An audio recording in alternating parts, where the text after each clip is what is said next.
Officially, this ship is registered in the Marshall Islands in the Pacific, but the Kasel Hangyang is one of the few cargo vessels that's managed to transit through the Strait of Hormuz without incident.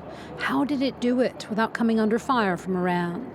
Considering that the number of ships passing through the 212-kilometer strait has dropped from an average of over 130 a day before the war to just a handful of ships a day. Was the cargo ship just lucky? Or is there a diplomatic and financial aspect to its and others' safe passage? Why were they exempt from the threats of the regime? If vessels want to pass through the strait, they need to know that our Revolutionary Guard and the army will set their ships on fire.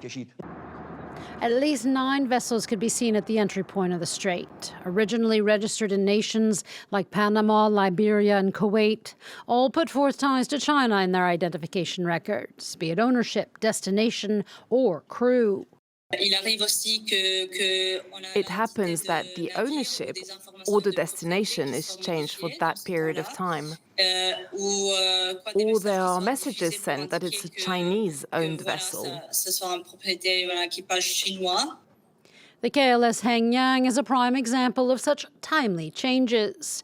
Officially, it carries the flag of the Marshall Islands, but when it left Saudi Arabia on March 4th, its automatic identity and tracking system, which is sent out to surrounding vessels, said it was Chinese-owned, with a Chinese crew.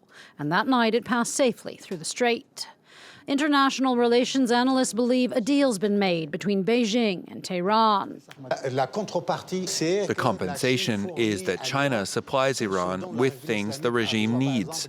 For example, military infrastructure, intelligence, radars, etc.